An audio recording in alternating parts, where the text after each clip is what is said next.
Era sábado por la tarde, el sol acababa de ponerse, creando un crepúsculo que hacía difícil decidir si encender los faros. Mark Evans no tenía que decidir.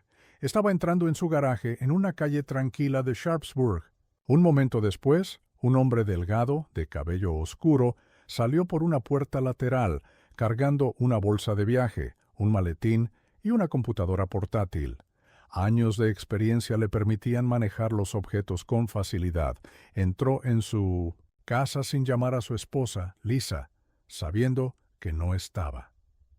Se dirigió a la sala de estar y dejó el maletín y la computadora sobre el sofá, mientras colocaba la bolsa de ropa junto a las escaleras. Colgó su abrigo en el armario junto a la puerta principal, y luego se quitó la chaqueta y la corbata, desabrochando los primeros botones de su camisa.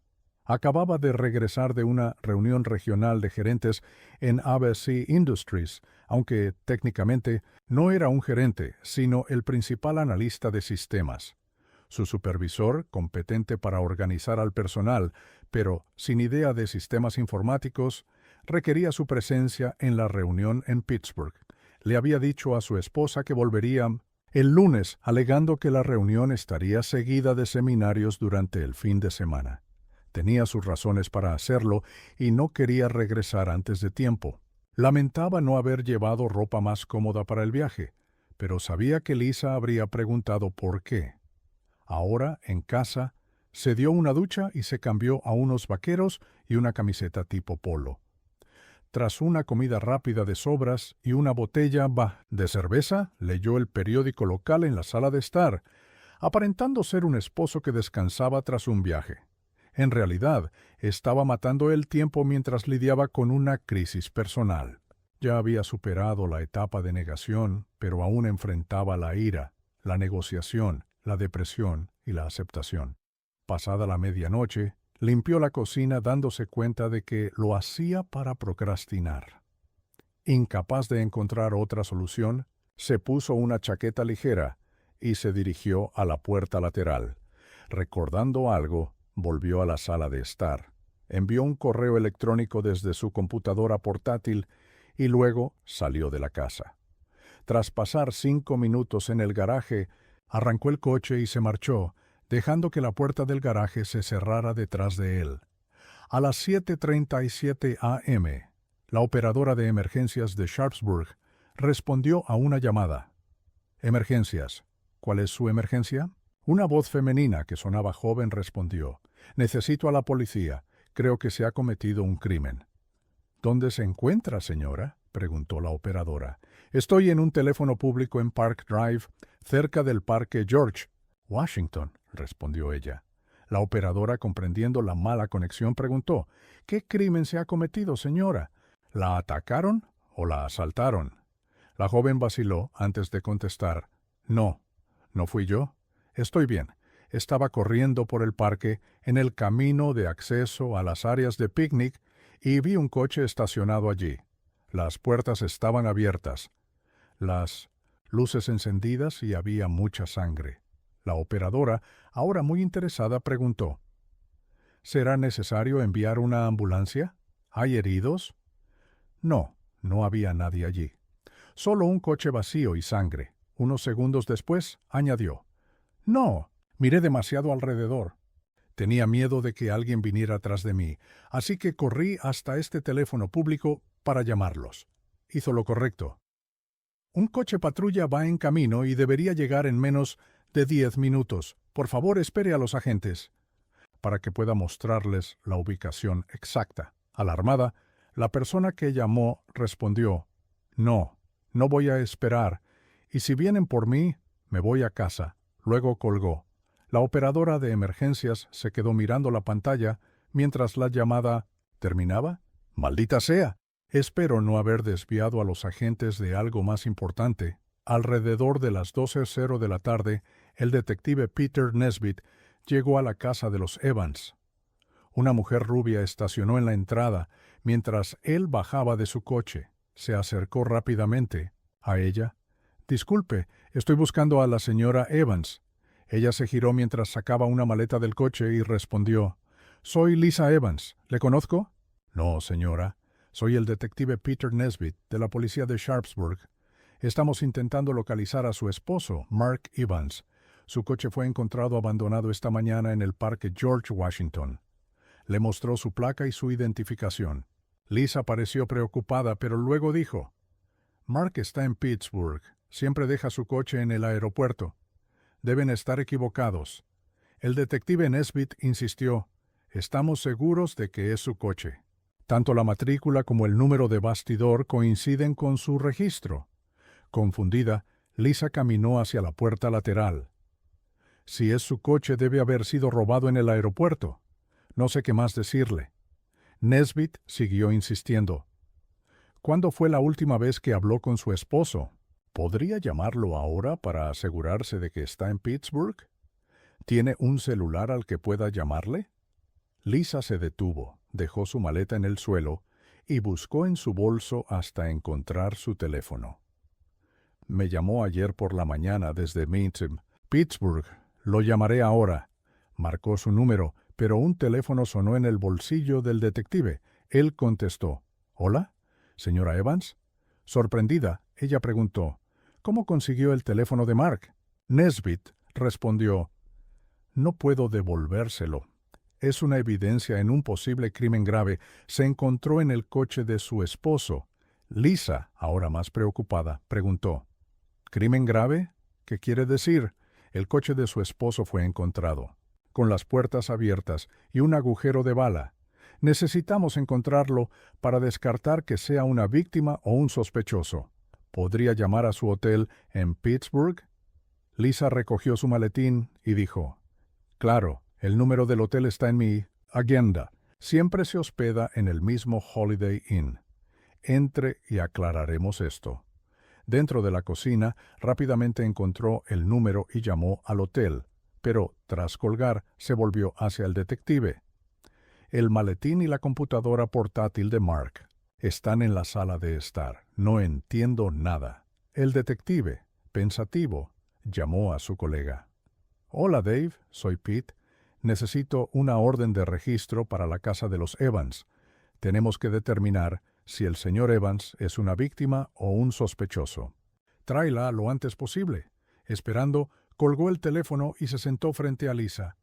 «¿Una orden de registro? Puede buscar todo lo que quiera, solo tiene que pedirlo. Quiero que encuentren a mi esposo». El detective Nesbitt respondió: «Debo seguir el protocolo. Si su esposo está involucrado en algo ilegal, cualquier evidencia encontrada sin una orden no puede ser usada en un tribunal». Lisa, enfurecida, exclamó: «¿Ilegal? Mark no está involucrado en nada ilegal. Él trabaja con computadoras». Nesbitt preguntó: «¿Por qué volvió a la ciudad sin decírselo?». Lisa se puso pálida y susurró: «Oh, no, no puede ser». Panicada dijo: «No tengo idea de por qué volvió antes de tiempo. Lo único que sé es que no está involucrado en nada ilegal». Su pánico creció. «Mark podría estar herido en algún lugar.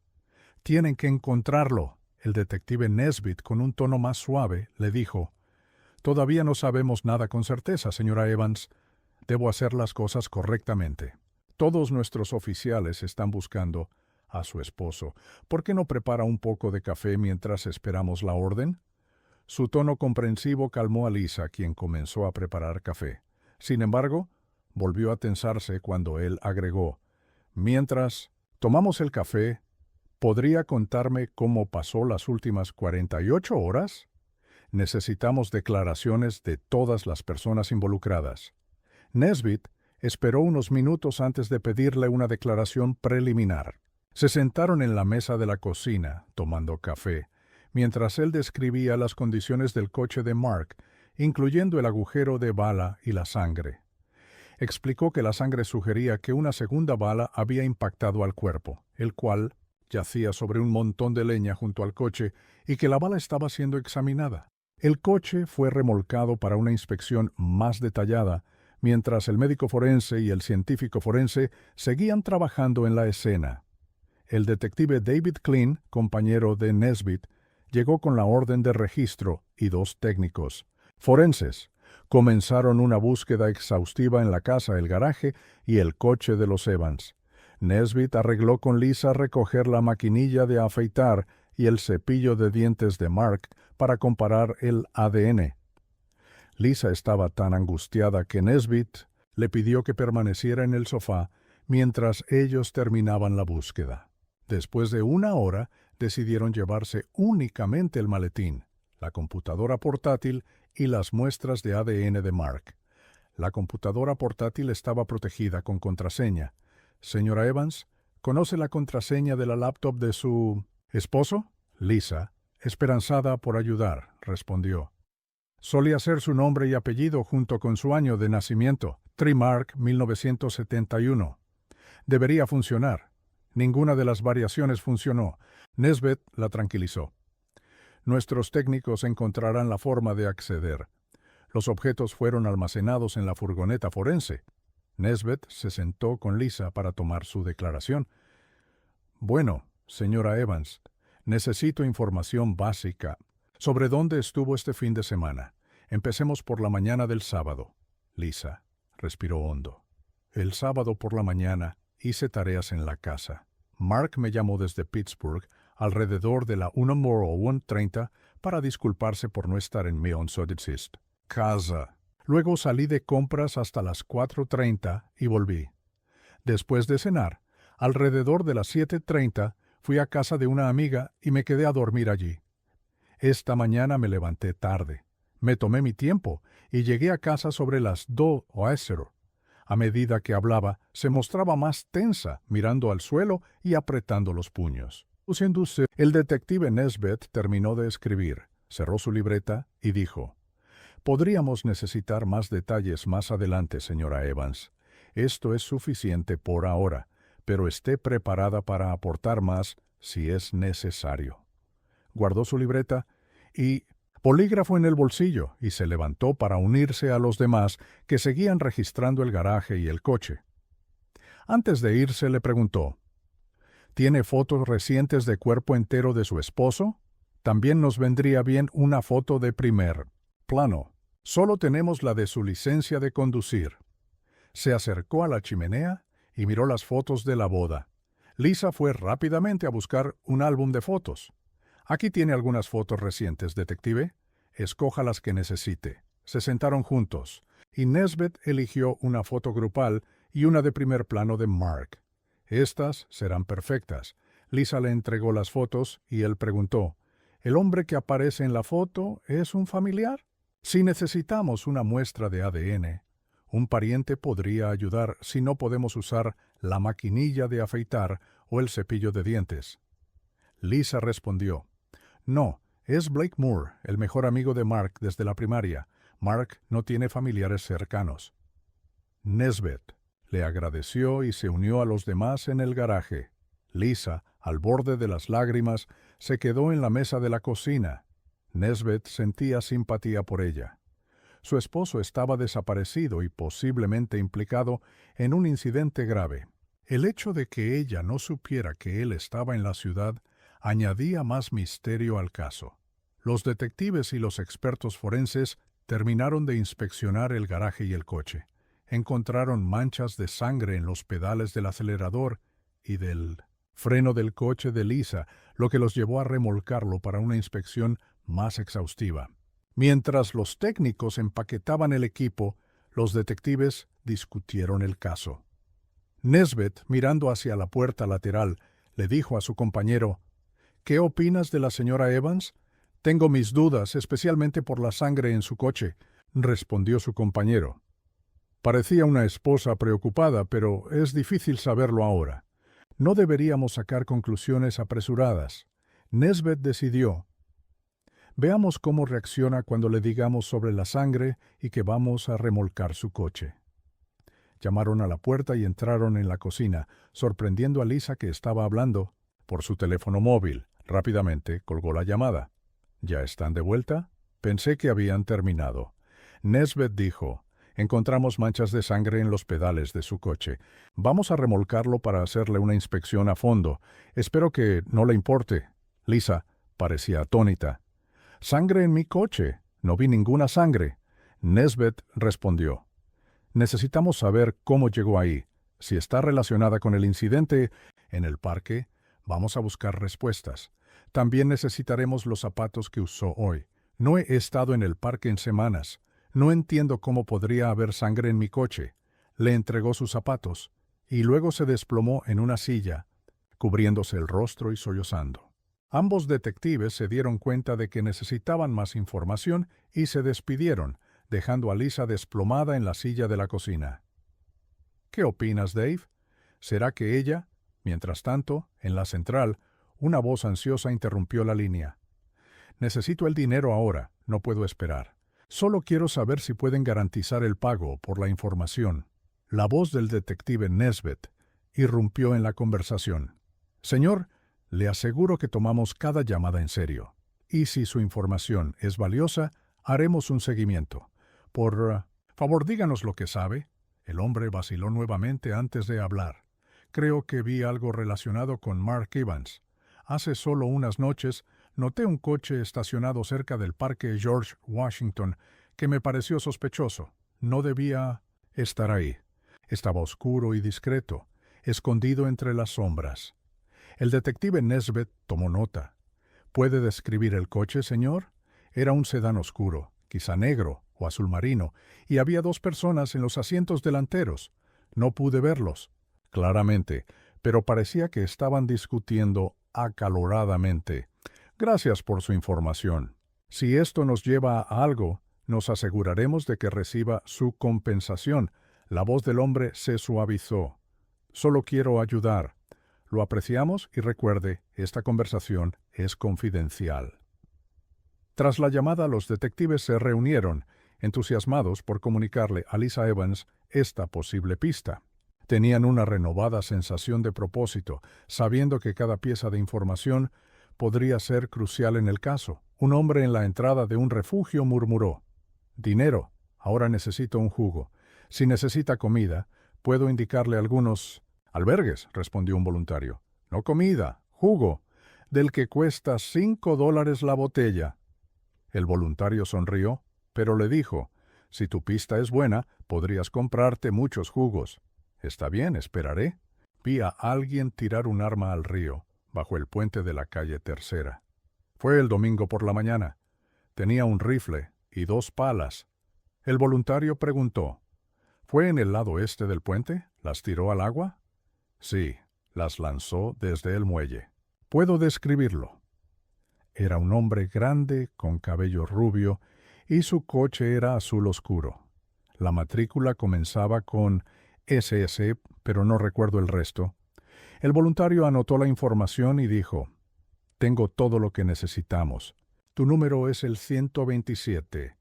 Llama en unos días y te diremos si ayudaste a la policía». El voluntario transmitió la información al oficial de enlace policial.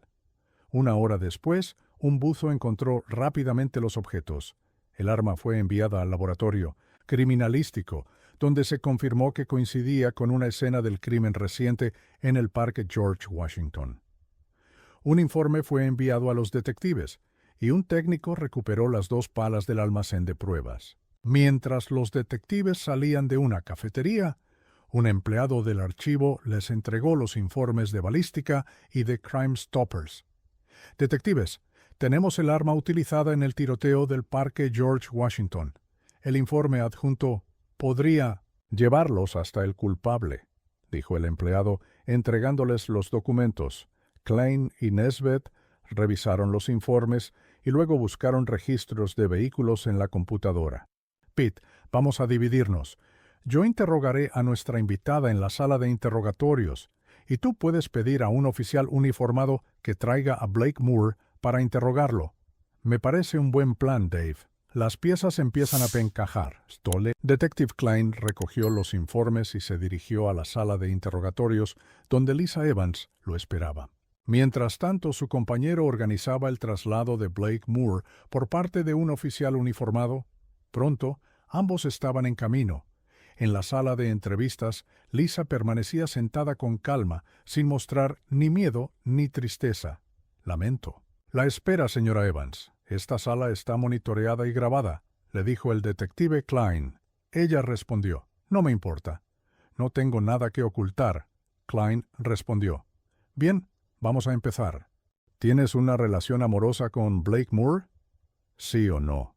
Lisa dejó caer los hombros y apartó la mirada. Sí, susurró. Klein le mostró unos papeles sacados del portátil de Mark. Tenemos pruebas de tu aventura. Tu esposo lo sabía. Le envió esto a su abogado, planeando solicitar el divorcio por infidelidad. Este mapa muestra tus visitas a la casa de Moore. Lisa parecía conmocionada. ¿Cómo lo supo Mark Klein? Levantó un pequeño dispositivo. Instaló este rastreador en tu coche, monitoreando tu ubicación en tiempo real. Ella se quedó mirando el dispositivo.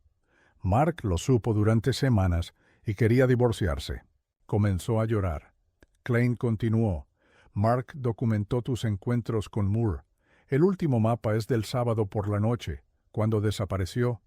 Le envió un correo a su abogado diciendo que iba a enfrentarte y que temía ser arrestado. Lisa, dijo. ¿Pero Mark nunca apareció en casa de Blake? Yo pasé la noche allí. Klein respondió. Los resultados preliminares de ADN muestran que la sangre encontrada en el parque es suya. También hallamos el arma utilizada y está vinculada a tu amante. La pregunta es, ¿cuánto tiempo vas a seguir encubriéndolo? Lisa insistió. Blake no le hizo nada a Mark. Estuvimos juntos toda la noche. Klein añadió, también encontramos la sangre de tu esposo en tu coche y en tus zapatos. Mi compañero está trayendo a Blake Moore ahora. Quien nos diga qué ocurrió y dónde encontrar el cuerpo de Mark tendrá un acuerdo mejor. Lisa guardó silencio, visiblemente afectada, mientras Klein recogía los papeles y esperaba su respuesta. El detective le entregó los informes de las pruebas de sangre, pero apenas los miró. Mark no puede estar muerto. Lo amo. Lo necesito. Sollozó, claramente alterada. Blake les dirá lo mismo. Si Mark resultó herido en el parque, nosotros no tuvimos nada que ver con eso. Lloró en su pañuelo arrugado y empapado. El detective Klein le dio unos minutos para que recuperara la compostura. Cuando pareció más calmada, él dijo, no hay duda de que tu esposo está muerto. El forense concluyó que hay más del 95% de probabilidad basándose en la cantidad de sangre perdida y en la falta de atención médica en cualquier hospital del condado. Le entregó el informe y las fotos de la escena. Al ver las imágenes ensangrentadas, Lisa rompió a llorar nuevamente. Te dejaré sola unos minutos para que pienses. No te estás ayudando al negar tu responsabilidad. Klein salió de la sala. Dejó los informes en su escritorio y negó con la cabeza al cruzarse con su superior. Luego se dirigió a la sala de descanso por un café, mientras su comandante monitoreaba a Lisa desde la cámara de la sala de interrogatorios. El detective Nesbitt, todavía pensando en el caso, llegó a la casa de Blake Moore, acompañado por un coche patrulla. Casi se sorprendió cuando Blake Moore abrió la puerta de inmediato. «Sí, agentes, ¿en qué puedo ayudarles?», preguntó Moore al ver a la policía. El detective Nesbitt se presentó. «Soy el detective Nesbitt. Estamos aquí por la desaparición de Mark Evans. Necesitamos que venga a la comisaría para hacerle algunas preguntas. La señora Evans está allí ahora, y tenemos preguntas que requieren su respuesta». Moore preguntó, «¿Estoy arrestado? Sé que Mark está desaparecido, pero no sé cómo puedo ayudar. Tenemos algunas preguntas que quizá pueda responder. Por favor, acompáñenos. No está arrestado». Demasiado aturdido para resistirse, Moore los acompañó en el coche sin distintivos. Se sentó en el asiento trasero, cumpliendo con el protocolo del departamento. El detective Nesbitt se giró hacia su compañero. «Vamos a la comisaría». En el camino, Nesbitt le preguntó a Moore, ¿qué también conoce a la señora Evans? «Es solo la esposa de Mark para mí». «¿Por qué lo pregunta?», respondió Moore. «Solo. ¿Curiosidad? ¿A qué se dedica, señor Moore?» «Tengo una empresa de jardinería». «¿Jardinería?» «Sí, hacemos muchos trabajos comerciales, incluso para el ayuntamiento», dijo Moore, relajándose un poco al llegar a la comisaría. Moore fue colocado en una sala de interrogatorios contigua a la de Lisa. El detective Nesbit reunió las carpetas de Klein y comenzó a interrogar a Moore. Al principio, Moore negó la relación amorosa, pero las pruebas de correos electrónicos y los informes de vigilancia lo hicieron confesar. Admitió que la aventura había durado casi 4 meses, pero insistió en que ninguno de los dos había herido a Mark y que no habían salido de la casa la noche en que Mark desapareció. Mientras Nesbit lo presionaba, Moore sugirió una nueva teoría. Si Mark se enteró de lo nuestro, pudo haber estallado de furia o incluso haber contratado a alguien para que pareciera que estuvimos involucrados. Él y yo tenemos historia. Nesbit replicó: tenemos el arma utilizada, un testigo. Lo describió a usted en su coche y nos dio la mayor parte de su número de matrícula. No intentes alegar que Mark organizó una intrincada autodestrucción para incriminarte. Blake Moore se agitó y dijo: no conoces a Mark. Hemos sido mejores amigos desde la primaria, pero aprendí a no meterme con sus novias o su esposa. En la secundaria salí con una de sus novias a sus espaldas. Cuando se enteró, me asustó, aunque yo soy más grande y más fuerte. Me advirtió que me liquidaría si lo hacía otra vez. El detective, ligeramente divertido, respondió: entonces, ¿le tenías miedo, pero aún así tuviste una aventura con su esposa? Blake, calmándose, dijo: no pude resistirme a ella. Fue algo que se acumuló con los años, y hace unos meses hice un movimiento. Hemos estado viéndonos desde entonces. No puedo creer que se enterara. Fuimos muy cuidadosos. El detective hojeó los informes. Las aventuras suelen llevar al homicidio. Creo que tú y Lisa planearon esto. Puedes confesar ahora o enfrentarte a la pena máxima. Tú decides. Blake insistió. No tuvimos nada que ver. Si Mark se enteró, pudo haber hecho algo drástico. Tal vez nos tendió una trampa. El detective Nesbit dijo: tenemos suficiente para registrar tu casa, tu coche y tu oficina. Confiesa ahora para obtener clemencia. Usa la cabeza. Blake, indignado, exclamó: yo no lastimé a Mark. Tal vez Lisa hizo algo, pero yo no sé nada al respecto. El detective recogió sus papeles y salió de la habitación diciendo: cuando los criminales trabajan juntos, siempre intentan culparse mutuamente. No saldrás de aquí en un buen tiempo. Afuera, el detective Nesbit encontró a su compañero con otro informe. Las palas encontradas en el río son de la empresa de jardinería de Moore. Estos tipos creen que no descubriremos nada. Más tarde, los detectives presentaron sus pruebas al fiscal del distrito. A pesar de no contar con un cuerpo, la evidencia era lo suficientemente sólida para presentar cargos. Media hora después, Lisa Evans y Blake Moore fueron acusados de homicidio por la muerte de Mark Evans. Ambos proclamaron su inocencia mientras se les leían sus derechos Miranda. Tras la audiencia inicial, Lisa y Blake fueron fichados. Tomaron sus huellas y les hicieron fotografías, ninguno necesitando que les dijeran que no sonrieran. Mientras los conducían de regreso a sus celdas, hablaron por primera vez desde que fueron acusados. ¿Qué vamos a hacer, Blake? No pueden creer que le hicimos algo a Mark, ¿o sí? Preguntó Lisa, aún sollozando. Necesitamos nuestros propios abogados, o tal vez compartir uno para ahorrar dinero, ya que nos acusan de lo mismo. Pero esto está mal. Creo que Mark nos tendió una trampa, dijo Blake, frustrado. No puedes creer eso, ¿o sí? ¿Por qué Mark haría algo tan extremo? Preguntó Lisa, sorprendida. No creo que conocieras a Mark tan bien como pensabas. Me sorprende que no haya hecho algo drástico cuando se enteró de lo nuestro. Si hubiera pensado que se enteraría, no te habría tocado, respondió Blake, sacudiendo la cabeza.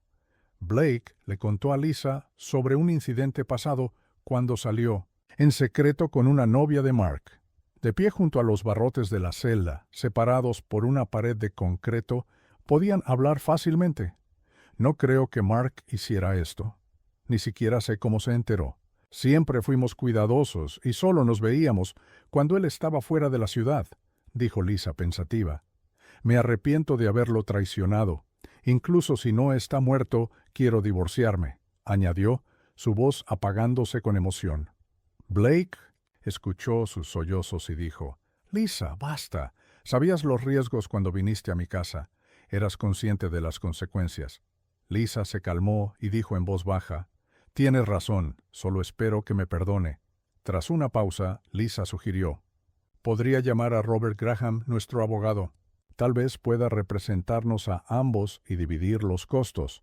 Estuvieron de acuerdo, y Lisa llamó la atención de un oficial para hacer una llamada. Sin embargo, Robert Graham declinó debido a su participación en los procedimientos de divorcio de Mark, recomendando a su colega Basil Smith. Lisa aceptó, y Smith ya estaba en camino. Blake se alegró al escuchar esto y le agradeció a Lisa. Esperaron en sus celdas hasta que llegó Basil Smith, un abogado experimentado. Las presentaciones fueron breves y Smith revisó los cargos. Entonces, ambos están acusados del homicidio de Mark Evans. ¿Qué les dijeron los oficiales?, preguntó Smith. Señora Evans, empiece usted. Resumiendo los puntos principales, Lisa relató su historia, terminando entre lágrimas. No tuve nada que ver con esto. Amo a Mark, no podría hacerle daño. Smith se volvió entonces hacia Blake. Su turno, brevemente, Blake resumió su experiencia y afirmó, «No tuvimos nada que ver con la desaparición de Mark. Creo que él organizó todo esto para incriminarnos». Percibiendo la urgencia de la situación, Smith dijo, «Debemos enfocarnos en sacarlos de aquí. La fianza probablemente será de $100,000 cada uno. ¿Eso será un problema?». Lisa, sorprendida, preguntó, «¿Necesito $100,000 para pagar la fianza?». «No, solo el 10%, o $10,000 en efectivo para el bono de la fianza», le explicó Smith, tranquilizándola. Ambos estuvieron de acuerdo en que podrían reunir el dinero y estaban ansiosos por ser liberados. Smith les informó, «La audiencia será mañana por la mañana. Ahí se fijará la fianza y podrán hacer los arreglos necesarios para salir. Prepárense para pasar la noche aquí». Ambos reaccionaron mal ante la noticia. El abogado les explicó que no podía hacer más hasta que se formalizaran los cargos. Una vez liberados, hablaría con el fiscal del distrito para acceder a las pruebas y entender mejor el caso. Fueron llevados de regreso a sus celdas, donde ninguno durmió bien, con una cena grasosa de comida rápida, una sola manta y ruidosos compañeros de celda. A la mañana siguiente, a las 10:00, se reunieron con su abogado antes de la audiencia. A pesar de su aspecto desaliñado, declararon su inocencia y la fianza fue fijada en $100,000. Blake, propietario de una casa y un negocio, rápidamente negoció un bono de $10,000 y fue liberado temprano en la tarde. Lisa no tuvo la misma suerte. Sin la titularidad exclusiva de su casa y al descubrir que su cuenta de ahorros estaba vacía, tuvo que llamar a sus padres para pedir ayuda. Tras mucha persuasión, aceptaron proporcionar los $10,000. Sin embargo, la demora significó que pasó otra noche en la cárcel, esta vez con 2 compañeras ebrias de celda. Al día siguiente, después de resolver los asuntos financieros, fue liberada, volvió a casa, se duchó e ignoró las llamadas entrantes. El mes siguiente pasó rápidamente. Lisa se enteró de que Mark había retirado el dinero de su cuenta compartida para proteger su parte antes del divorcio. Recibió los papeles del divorcio sin saber qué había hecho él con el dinero. Lisa y Blake se reunieron varias veces con Basil Smith. Smith obtuvo copias de las pruebas y planeaba reunirse con el fiscal del distrito para solicitar que se retiraran los cargos, argumentando la dificultad de lograr una condena sin un cuerpo ni testigos. Sugirió contratar a un investigador privado para explorar la posibilidad de que Mark hubiera fingido su propia desaparición. Blake estuvo de acuerdo, pero Lisa creía que Mark había sido víctima de un intento fallido de robo de auto. Durante las semanas siguientes, el investigador no encontró nada. Intentó localizar al informante que había reportado el rifle y las palas descartadas, pero nadie reconocía la voz de la llamada. El informante nunca volvió a comunicarse, lo que aumentó el misterio. Mientras tanto, la tensión entre Lisa y Blake crecía. Después de ser liberado, Blake sugirió que continuaran su aventura, pero Lisa se negó, culpándolo por su situación. «No, quiero tener nada que ver contigo, excepto lo relacionado con nuestro caso judicial», dijo ella, llorando a menudo. La respuesta de Blake fue fría. «Como quieras, Lisa. No eres la única mujer en esta ciudad». Solo hablaban en presencia de su abogado y, fuera de eso, mantenían la distancia. Su aventura había quedado congelada. Un mes después de su liberación, Basil Smith organizó una reunión con el fiscal del distrito, Jeff Bagden. Lisa y Blake esperaban que los cargos fueran retirados. Tras ser bombardeados con preguntas sobre su relación, filtraban las llamadas con el identificador de llamadas y el contestador automático, deseando limpiar sus nombres y seguir adelante. Jeff Bagden, sorprendentemente joven y elegante, comenzó. «Acabo de recibir los informes finales del médico forense y de la policía. Basado en las pruebas, estoy ofreciendo una sentencia reducida de entre 8 y 12 años si aceptan declararse culpables de homicidio en segundo grado». Lisa y Blake estaban conmocionados y proclamaron su inocencia en voz alta. Su abogado, tratando de calmarlos, preguntó cómo justificaba Bagden la oferta. Bagden explicó: «Tenemos nuevas pruebas. El ADN de la sangre en la placa de su coche y en la junta del maletero coincide con el de Mark Evans. Además, el polietileno negro encontrado debajo del coche de Mark coincide con material de su negocio de jardinería». Lisa, furiosa, acusó a Blake. «¿Qué has hecho?». Blake explotó. «Sabes que no tuve nada que ver con esto. Tú estabas conmigo cuando ocurrió». Basil Smith intervino, calmándolos a ambos.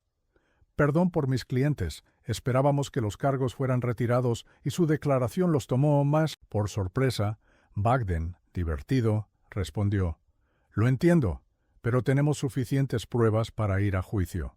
El informe del médico forense confirma que la víctima perdió demasiada sangre para sobrevivir.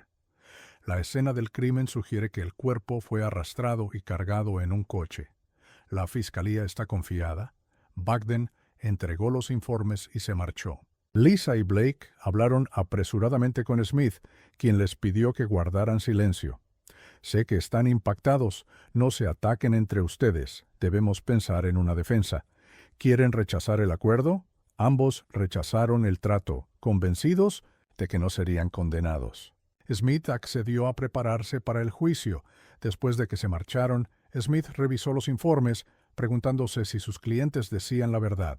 A pesar de sus dudas, estaba comprometido a defenderlos. Meses después, el juicio comenzó. El juez Robert Cox tomó asiento a las 10 a.m. de un lunes. Basil Smith se sentó entre Lisa y Blake para manejar la tensión entre ellos. Había considerado sugerir abogados separados, pero no podían permitírselo.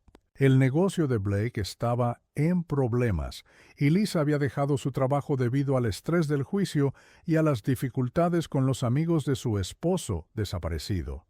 El fiscal del distrito, Jeff Bagden, comenzó su declaración inicial, dirigiéndose directamente a los miembros del jurado. «No tenemos el cuerpo de Mark Evans, pero pretendemos demostrar que está muerto y que los acusados son culpables de su homicidio». Reveló que los acusados habían tenido una aventura que Mark Evans descubrió, lo que lo llevó a solicitar el divorcio, aunque no estaba claro cómo o cuándo Mark se enteró. Rastros en su computadora mostraban que sabía cuándo y dónde se encontraban. Correos electrónicos documentaban sus esfuerzos de seguimiento, preparativos financieros para el divorcio y su intención de confrontarlos. «No podemos precisar cuándo se encontraron», continuó Bagden, «pero conocemos los resultados. Las pruebas sugieren que se encontraron en la residencia del señor Moore, donde el señor Evans fue incapacitado, colocado en el asiento del copiloto y llevado al parque George Washington. Allí fue disparado en el pecho superior, mientras probablemente estaba inconsciente. Fue arrastrado fuera del coche, arrojado al suelo y disparado nuevamente, esta vez alcanzando su arteria carótida. Fotos gráficas mostrarán sus últimos momentos. En ese punto, Lisa Evans perdió la compostura, lo que requirió la intervención del juez Cox para restaurar el orden. Bagden continuó. Después del segundo disparo, el señor Evans fue envuelto en plástico, arrastrado del lugar y cargado en el maletero del señor Moore. Fue llevado a una ubicación desconocida y enterrado. El arma homicida y las palas fueron arrojadas al río, pero un ciudadano preocupado informó de esto, lo que llevó a la policía a recuperarlas. El análisis forense confirmó la presencia de los acusados en la escena del crimen. La escena, Sasse Spence y Portier, encontró sangre del señor Evans en el coche del señor Moore y en los zapatos de Lisa Evans. Bagden concluyó diciendo que la defensa alegaría que no estaban en la escena, confiando en las coartadas de cada uno. Estoy seguro de que verán la verdad y los declararán culpables. Basil Smith contraatacó, enfatizando la presunción de inocencia y pidiendo al jurado que se centrara en las pruebas. A pesar de sus esfuerzos, la declaración del fiscal tuvo un fuerte impacto. El primer testigo, un experto en informática, testificó sobre los correos electrónicos y mapas que Mark Evans usó para rastrear las reuniones de su esposa con el señor Moore. El dispositivo de rastreo descrito en la carta de Mark a su abogado registró con precisión las ubicaciones y los horarios. Esta evidencia avergonzó a Lisa Evans, mientras que Blake Moore parecía aburrido. El interrogatorio de Smith no logró mucho, ya que el dispositivo y los correos electrónicos eran indiscutibles. Los reporteros tomaron nota especialmente sobre el dispositivo de rastreo, anticipando el interés de sus lectores. Después de una prolongada pausa para el almuerzo, el juicio se reanudó con el testimonio del operador de emergencias y dos patrulleros que respondieron primero a la escena. Proporcionaron hechos básicos y sin dramatismo sobre el descubrimiento del coche de Mark Evans. La intensidad del juicio aumentó cuando detectives y médicos forenses describieron la escena del crimen, apoyados por grandes fotografías gráficas que mostraban agujeros de bala, sangre y marcas de arrastre. El médico forense detalló la pérdida de sangre, estimando entre 3 y 4 pintas, y describió los chorros de sangre que indicaban una arteria seccionada. Concluyó que Mark Evans estaba agonizando cuando Lisa Evans perdió el control y gritó: «¡No! Mark no puede estar muerto». Su estallido obligó al juez a suspender el juicio hasta la mañana siguiente. El segundo día comenzó con el experto médico continuando su testimonio, centrándose en las pruebas de las muestras de sangre. Después de 15 minutos, el fiscal Jeff Bagden terminó su interrogatorio y cedió el testigo al abogado defensor Basil Smith. Smith verificó que Lisa Evans, ahora sedada, estuviera tranquila. Su objetivo era refutar la impresión gráfica y casi ejecutoria del tiroteo. Smith preguntó: «Usted estimó que Mark Evans perdió entre 3 y 4 pintas de sangre, pero ¿no es posible que fueran 1 o 2 pintas dependiendo de la distribución de la sangre?» El médico forense respondió: «Es poco probable, pero no imposible». Smith continuó: «¿Podría haber reducido la gravedad de la lesión la aplicación de primeros auxilios?» El forense dijo: «Improbable, pero no imposible. Habría sido necesario recibir atención médica inmediata». Smith destacó la falta de evidencia de asistencia inmediata y despidió al testigo, habiendo obtenido pequeñas concesiones. A continuación, un científico forense especializado en armas y municiones testificó sobre 2 balas recuperadas. Una bala, encontrada en el asiento del coche, estaba deformada. La otra, hallada en una pila de leña, estaba en buenas condiciones y coincidía con el arma recuperada. Smith preguntó: ¿se verificaron las balas para detectar restos de hueso o tejido? El técnico confirmó que había rastros mínimos de sangre en las balas, explicando que el paso a través de capas de acolchado y tela probablemente las había limpiado. Señaló que las balas tenían una cubierta de metal completo, típica del uso militar, con una envoltura de cobre-acero alrededor del núcleo.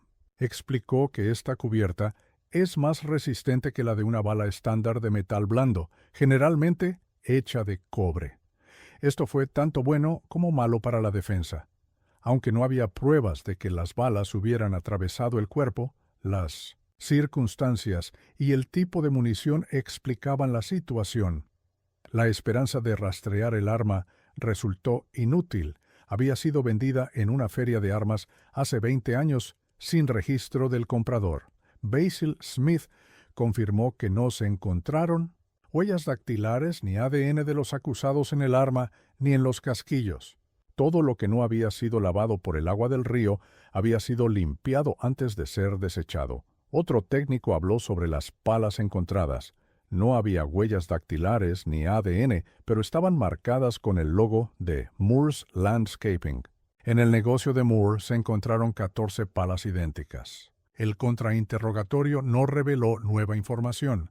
Los testigos del Departamento de Ciencia Forense y la policía continuaron testificando durante toda la mañana y la tarde. El contrainterrogatorio más significativo de Basil Smith ocurrió con un técnico que encontró sangre en el coche de Blake Moore. El técnico admitió que la sangre podría haber sido plantada por un tercero, lo que le dio a Smith una pequeña victoria. La situación se complicó con el testimonio del técnico que investigó la casa de Lisa Evans. Se encontró sangre tanto en su coche como en su zapato derecho.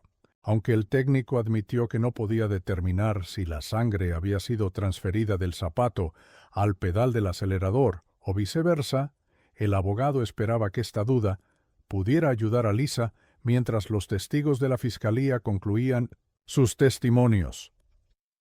La tercera mañana comenzó con la presentación de pruebas por parte de la defensa. Los periódicos locales especulaban que la defensa enfrentaría dificultades ante la contundencia de la evidencia presentada por la fiscalía. También sugerían que, sin un cuerpo, obtener una condena sería complicado, especialmente dado que la estrategia de la defensa consistía en sembrar dudas sobre si Mark Evans realmente estaba muerto. El primer testigo de la defensa fue el experto en análisis de sangre, el Dr. Wilbur. Testificó que el trabajo de recolección de pruebas relacionadas con la sangre podría haber sido mejor. Explicó que un análisis adecuado del suelo empapado en sangre habría proporcionado una estimación más precisa de la pérdida de sangre. Según él, una cantidad tan pequeña como 1,5 litros de sangre podría haber creado la escena, y una persona que perdiera esa cantidad aún podría estar viva. El fiscal no lo contrainterrogó. El siguiente en testificar fue Blake Moore, quien declaró ser inocente y sugirió que Mark había orquestado su propio homicidio. Afirmó que nunca había tenido un arma y que las palas encontradas podrían haber sido robadas de sus lugares de trabajo. Basil Smith mantuvo el testimonio breve y cedió a Moore para el contrainterrogatorio. Jeff Bagden le preguntó, ¿por qué cree que Mark Evans organizaría su propio homicidio? Blake relató cómo Mark lo había amenazado en la secundaria, después de que él saliera con la novia de Mark a sus espaldas. Bagden luego preguntó, «Entonces, ¿esta no es la primera vez que interfiere en las relaciones de Mark Evans? ¿No cree que, si quisiera destruir a alguien, habría elegido destruirlo a usted?» Blake Moore no pudo responder directamente a la pregunta y murmuró que su ventaja física sobre Mark habría impedido una confrontación. Entonces, ¿cree que podría intimidar a su amigo hasta el punto de hacerle quitarse la vida? ¿Por eso se sintió cómodo quitándole a su esposa?, preguntó el fiscal y continuó sin esperar respuesta. Sus acciones demuestran que usted es un narcisista que cree que puede tener a cualquier mujer y que puede ignorar la amistad. Basil Smith objetó, argumentando que el fiscal estaba testificando en lugar de hacer preguntas. El juez estuvo de acuerdo e instruyó al jurado a desestimar la última declaración del fiscal. A pesar de esto, Blake estaba visiblemente alterado, pero dejó el estrado sin hacer más comentarios. Basil Smith se dio cuenta de que el testimonio de Blake había resultado contraproducente, pero esperaba que el testimonio de Lisa pudiera ayudar. Lisa, más serena, declaró enfáticamente que no había estado involucrada en ningún ataque contra su esposo y sugirió que podría haber sido víctima de un robo de auto. Basil optó por no hacer más preguntas. El fiscal preguntó a Lisa: ¿Dónde estuvo usted entre la medianoche del sábado y las 2 de la tarde del domingo? Lisa, avergonzada, respondió: Estuve con Blake Moore en su casa desde las 8:40 p.m. del sábado hasta aproximadamente la 1:30 p.m. del domingo. No respondió del todo a la pregunta. Díganos qué hizo desde la medianoche del sábado hasta el domingo. Lisa, nerviosa, dijo: Estaba en la habitación de Blake a la medianoche. Estábamos, bueno, ya sabe, teniendo relaciones. ¿Y cuánto tiempo duró eso?, insistió la fiscal. Probablemente hasta después de la 1:00 a.m., admitió Lisa avergonzada. ¿Y luego qué?, preguntó él. Dormimos hasta alrededor de las 5:45 a.m., respondió ella. ¿El señor Moore seguía en la cama cuando usted se despertó? Sí, estaba allí. Volvimos a estar ocupados y nos dormimos nuevamente alrededor de las 6:30. Luego nos levantamos a las 11:00 a.m., dijo Lisa rápidamente. Entonces, ¿lo despertó para hacerlo de nuevo a las 6:30? Aclaró el fiscal. Lisa, avergonzada, respondió: No, él ya estaba listo. El fiscal, observando la reacción del jurado, continuó: Cuéntenos exactamente cómo lo despertó. Lisa, resignada, dijo: Simplemente comencé a hacerlo con él. El fiscal se preparó para el golpe final. Dijo que ama a su esposo. ¿Es cierto? Después del enfático sí de Lisa, él continuó: Pasó la noche con su mejor amigo mientras él acababa con su vida. ¿Cómo podemos creer que no estuvo involucrada en su muerte? Lisa lloraba en silencio, incapaz de responder. El juez Cox puso fin a su sufrimiento al preguntar si había más preguntas. Cuando nadie respondió, el juez anunció un receso para el almuerzo. Después de recomponerse, Lisa se unió a su abogado Basil Smith para un almuerzo sombrío. El experimentado abogado les advirtió que el caso podría ir en cualquier dirección. En privado era pesimista, ya que ambos clientes habían fallado en el estrado. La sesión de la tarde terminó rápidamente cuando Smith anunció que no había más testigos de la defensa. Ambos abogados se prepararon para sus declaraciones finales. El fiscal enfatizó la abrumadora evidencia contra los acusados, mientras que la defensa subrayó la naturaleza circunstancial del caso, la ausencia de un cuerpo y la falta de un motivo. Claro, el caso fue entregado al jurado a las 4:00 p.m. y deliberaron durante 2 horas antes de retirarse por la noche. A la mañana siguiente, Lisa y Blake esperaban el veredicto del jurado en la oficina de Basil Smith. Compartiendo una sala de conferencias, dejaron a un lado sus diferencias con la esperanza de ser absueltos. A las 3:30 p.m. llegó la llamada. El jurado había alcanzado un veredicto. Los padres de Lisa, que habían viajado a la ciudad para el juicio, estaban presentes en el juzgado. El veredicto se anunció rápidamente: culpables de homicidio en segundo grado. Lisa rompió en llanto y Blake golpeó la mesa con frustración. Fueron esposados y llevados bajo custodia, pero Lisa tuvo un breve momento para hablar con sus padres, proclamando su inocencia. La semana entre la condena y la sentencia pasó lentamente.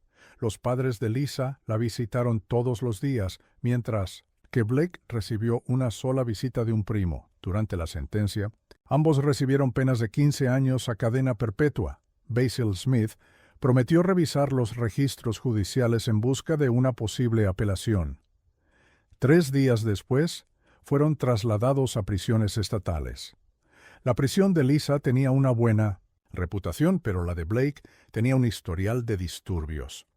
Con el juicio terminado, la cobertura mediática cesó y Lisa Evans y Blake Moore desaparecieron de la atención pública. Un par de meses después, Basil Smith y Jeff Bagden se encontraron para tomar una copa y reflexionar sobre el caso. Smith expresó su sorpresa por las condenas, creyendo que las historias consistentes de los acusados sugerían su inocencia. Bagden respondió: «El jurado no les creyó. Trato de no tomarme estos casos de manera personal, a menos que involucren crímenes particularmente atroces o niños. Este caso no fue el peor, pero tampoco generó mucha simpatía por los acusados. Un año después, una noticia informó sobre un gran disturbio en la prisión de Blake Moore. Blake había sido apuñalado durante el motín y trasladado al hospital con un pulmón colapsado. Estaba en estado grave, pero se esperaba que sobreviviera. 18 meses después de la condena de Lisa Evans y Blake Moore por el homicidio de Mark Evans, Basil Smith apenas pensaba en el caso. Había pasado el primer año revisando las transcripciones, pero no encontró motivos legales para apelar. Una tranquila mañana de miércoles en la oficina del Proyecto Inocencia en Nueva York, la recepcionista recibió un paquete de FedEx. Dentro había un DVD, una bolsa sellada de bioseguridad y una carta de varias páginas. Intrigada, llamó a Tony Kelly, un joven abogado, para que lo revisara. Tony, vestido informalmente, llevó el Pieces to Res paquete a su oficina. Llevaba un año trabajando en el Proyecto Inocencia, haciendo investigaciones legales. Disfrutaba ayudando a personas condenadas injustamente. Sentado en su escritorio, leyó la carta. La carta, dirigida al Proyecto Inocencia, comenzaba: «En relación con las condenas de Lisa Evans y Blake Moore, no sé por dónde empezar, así que comenzaré desde el principio. Mi nombre no es importante, pero la información que tengo podría cambiar la vida de los dos condenados y de otras 5 personas, incluyéndome a mí. Hace aproximadamente 15 meses, un hombre respondió a mi anuncio buscando a alguien con conocimientos avanzados en informática. Sabía tanto o incluso más sobre redes empresariales que yo. Lo contraté de inmediato. Este hombre, a quien llamaré Mark, era reservado, pero excepcionalmente talentoso. En 2 meses, gracias a su esfuerzo y largas horas de trabajo, mi negocio creció un 50%. Cuando Mark empezó a trabajar conmigo, acababa de llegar a la ciudad y aún no había alquilado un lugar. Mi negocio era nuevo, así que le alquilé una habitación en el sótano para obtener ingresos adicionales. Quería reinvertir las ganancias en el negocio para mantenerme a mí y a mi pequeño hijo, aunque fue un riesgo. Algo en Mark, huella dactilar en la manija de la puerta. Sintiéndose intranquilo, la limpió rápidamente y se fue, esperando que las manchas de sangre funcionaran. Cuando volvió a casa, esperó ansiosamente las noticias. No tardó en escuchar cómo la historia comenzaba a desarrollarse. La policía llegó a su casa para hacerle preguntas y le mostró fotos de la escena. Mark sintió una mezcla de triunfo y temor. Su plan estaba funcionando, pero sabía que estaba jugando un juego peligroso. Los días se convirtieron en semanas, y Mark mantuvo la fachada de un esposo inocente, dolido por la traición de su esposa, mientras secretamente observaba cómo avanzaba la investigación. Sin embargo, a medida que pasaba más tiempo, comenzó a sentir el peso de sus acciones. La culpa empezó a consumirlo. Se encontró cayendo en la desesperación y el aislamiento, atormentado por los fantasmas de lo que casi había hecho. La vida de Mark se había convertido en una serie de intentos de distraerse, pero no lograba deshacerse del morboso escalofrío que había acompañado sus planes. Finalmente, encontró la ayuda de una terapia que cambió su perspectiva. Fue durante Psicosis, ese tiempo cuando empezó a dejar atrás el oscuro mundo de la venganza y a buscar la redención. Ahora, mientras yace en la cama del hospital, compartiendo su historia conmigo, veo la transformación que ha atravesado. Las cicatrices de su pasado aún persisten, pero ha elegido abrazar un futuro más sano. Es un recordatorio de que, incluso en nuestros momentos más oscuros, hay una oportunidad para sanar y perdonar. Y ahora, mientras finalizo esta carta, mantengo la esperanza de que la historia de Mark, su camino hacia la redención, no solo resuene con ustedes, sino que también inspire a otros que puedan estar librando sus propias batallas internas. Con la luz encendida en el dormitorio de Blake, Mark se fue rápidamente, fue a un teléfono público y, usando un modificador de voz, denunció que su coche estaba en el parque fingiendo ser una mujer. Después se deshizo de 2 palas y del revólver tirándolos al río. Agotado, se alojó en un motel durante 2 días, tomando suplementos y comiendo barras energéticas. Hizo otra llamada con el modificador de voz, esta vez haciéndose pasar por un anciano, lo que ayudó a la policía a encontrar el revólver. Mark me contó toda esta historia porque quiere dejar atrás su pasado como Mark Evans. Ahora usa otra identidad, que es como lo conocemos mi hijo y yo, y quiere mantenerla en secreto.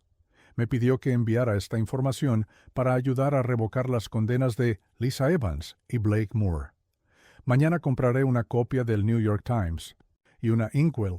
Usaremos parte de la portada para colocar todas las huellas dactilares de Mark en una mancha de sangre que coincidirá con el ADN del parque, lo que probará que está vivo. Esto debería ser suficiente para liberarlos de prisión. Al final de la carta había una nota escrita a mano. Mark salió de la cirugía en buen estado. Quiere que vuele mañana a Seattle para enviar este paquete. Odio dejarlo, pero esto le dará tranquilidad. Estamos esperando mellizos en unos 3 meses. Tony Kelly pasó la última página para comprobar si había alguna nota adicional, pero estaba en blanco. Bajó los pies del escritorio y examinó los otros objetos en el paquete. El DVD tenía una etiqueta que decía «Fotos tomadas en el Parque George Washington», y el sobre de plástico negro estaba marcado como huellas dactilares y ADN. Revisó nuevamente las páginas impresas en busca de alguna nota extra y luego llamó a un abogado senior. Aquello superaba su capacidad para manejarlo solo.